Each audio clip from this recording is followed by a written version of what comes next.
तो आइए इस वीडियो में हम सीखने वाले हैं कि भिन्न का जोड़ हम कैसे करते हैं एलसीएम लेकर। तो एलसीएम लेकर हम भिन्न का जोड़ करने सीखने वाले हैं। तो करते हैं फिर वीडियो को देर किए बिना शुरू। यहाँ पर मैं 2 क्वेश्चन ले चुका हूँ, तो आपको क्या है बिल्कुल इन 2 क्वेश्चनों से ही पूरी भिन्न का जोड़ आपको समझा दूंगा और एलसीएम लेना भी आपको इस वीडियो में आ जाएगा कि हम बड़ी संख्याओं में एलसीएम कैसे लेते हैं और छोटी संख्याओं में एलसीएम कैसे लेते हैं। तो देखो, सबसे पहला काम क्या करना है, हमें एक जो है बड़ा सा डंडा खींच लेना है इसके बराबर का। ठीक है, इसके बाद क्या करना है, हमें देखना है कि नीचे हमारी 3 संख्याएं हैं। 3 संख्याओं में से हमें छोटी वाली संख्या जितनी भी हैं उन्हें छोड़ देना है और बड़ी वाली कुछ संख्याओं को पकड़ लेना है कि इसको पकड़ लेना है। करना क्या है, अब देखना है सबसे पहले छोटी संख्या से देखना है क्या जो बड़ी वाली संख्या है वो छोटी वाली संख्या से कट रही है या उसके बारे में आ रही है। अगर आ रही है तो ठीक है। ठीक है, तो हम देखते हैं 5 या 15, तो हमारी क्या है आ जाती है 3 के पहाड़े में 5 बार पहाड़ा पढ़ के आ जाता है। ठीक है, इसके बाद क्या करना है हमें, अब देखो आगे देखना है उससे अगली वाली संख्या से क्या ये संख्या कट रही है, बड़ी जो हमने देखी है। तो 5 या 15, हाँ इससे भी दोनों संख्या ये कट रही हैं। तो दोनों संख्याओं से कट रही है तो इसका मतलब कि इसका एलसीएम कितना हो जाएगा, 15 हो जाएगा। ठीक है, अब देखो क्या करना है, जो हमारी ऊपर वाली संख्या है उनको लिख लेना है। जैसे कि हमारा 7 है और मल्टीप्लाई का साइन लगाना है और एक संख्या की जगह हमें खाली छोड़ देनी है और जो हमारा चिन्ह है उसको लगा देना है। जो हमारे बीच में चिन्ह है उसको लगा दिया। इसी तरह आगे वाली संख्या को करते हैं, 4 लिखते हैं, मल्टीप्लाई का साइन लगाते हैं, एक संख्या की जगह छोड़ के थोड़ा दूरी पे प्लस का साइन लगाया और क्या कर दिया, अगली वाली संख्या को लिख दिया और मल्टीपल का साइन लगा दिया। अब देखो बिल्कुल सिंपल हमारा सवाल बन चुका है। अब देखते हैं 7 के नीचे क्या है, 3। तो 3 का पहाड़ा इतनी बार पढ़ो कि 15 आ जाए। तो 5 बार पढ़ेंगे तो 15 आ जाएगा और वो किसी गुणा में लिख देंगे। 5 बार पढ़ा तो हमने क्या लिख दिया, 5 7 की गुणा में लिख दिया। अब इसी तरह 4 के नीचे क्या है, 5। तो 5 का पहाड़ा इतनी बार पढ़ो कि 15 आ जाए। अगर हम 3 बार पढ़ेंगे तो इसके ऊपर वाले की गुणा में लिख देंगे। 3 बार पढ़ा ना तो 3 ऊपर वाले की गुणा में लिख दिया। कितना है, 4 की गुणा में हमने 3 लिख दिया। इसी तरह 3 के नीचे क्या है, 15। अब 15 का पहाड़ा इतनी बार पढ़ो कि 15 आ जाए। तो 15 ही कना 15।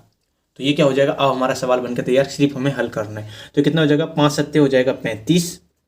5 सत्ते कितना हो गया, 35 हो गया। इसी तरह 4 तिया हो गया 12 और प्लस 3 ही कना हो गया हमारा 3। ठीक है, तो अपोन में कितना है, 15 है। 15 है ना अपोन में, तो 15 लिख दिया। अब क्या करेंगे, देखो ये कितना हो जाएगा जोड़ के, तो ये हो गया हमारा 15 और 15 और 35 कितना हो जाएगा हमारा 50। 50 अपोन के 15। अगर देखो ये कटता है तो और काट देना है। जैसे कि यहाँ पे देखो 5 से कट जाएगा, ये कितनी बार कटेगा, 10 बार, और ये कितनी बार कटेगा, 3 बार। तो कितना आ गया, 10 अपोन के 3 हमारा क्या हो जाएगा, आंसर हो जाएगा। अब इसी तरह से देखते हैं हम ये वाला क्वेश्चन कैसे हल करेंगे। देखो हम दोनों तरीके से हल कर सकते हैं। अगर देखते हैं पहले इसमें हम छोटी वाली बड़ी वाली जो संख्या क्या वो छोटी वाली के पहाड़े में आती है, तो बिल्कुल नहीं आती है। तो क्या करना पड़ेगा हमें, अब इसके हम 2 काम कर सकते हैं, या तो इसे क्रॉस मल्टीप्लाई करके हल कर लो या फिर एलसीएम लेके करना है तो यही वाली ट्रिक लगाओ, एक डंडा खींचो। उसके बाद अब देखो क्या करना है हमें, बड़ी वाली संख्या का हमें क्या, छोटी वाली संख्या से हमें छेड़खानी नहीं करनी है। बड़ी वाली संख्या का पहाड़ा पढ़ना है तो ऐसे 5 ही करना, 5 तो ये तो कटेगी नहीं। तो अगली संख्या क्या आती है, 5 दूनी 10। क्या 4 से कटेगी, नहीं कटेगी। तो फिर आगे चलो 5 या 15, क्या अभी 4 से कटेगी, नहीं कटेगी। इसके बाद 4 तो 5 चौक कितना होता है, 20 होता है। क्या अब 4 से कटेगी, हाँ। तो देखो जो 4 से कटी इसके पहाड़े की, तो वही क्या होगा, इसका एलसीएम हो जाएगा। ठीक है, तो वही क्या हो गया, इनका एलसीएम हो गया। अब क्या करना है आगे, 7 को लिखना है, मल्टीप्लाई का साइन लगाना है, जगह छोड़ देनी है, जो बीच का चिन्ह है उसको लगा देना है, 3 लगाना है, मल्टीप्लाई का साइन लगा देना है। इसके बाद क्या करना है, 4 का पढ़ा इतनी बार पढ़ो कि 20 आ जाए। तो 5 बार पढ़ेंगे तो 20 आ जाएगा।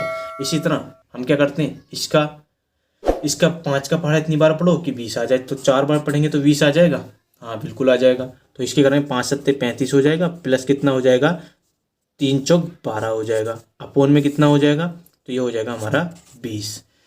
अपोन में 20 हो गया।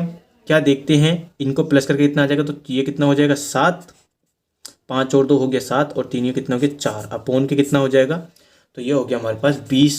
क्या ये कटेगा, तो बिल्कुल नहीं कटेगा। तो यही क्या हो जाएगा, हमारा राइट आंसर हो जाएगा।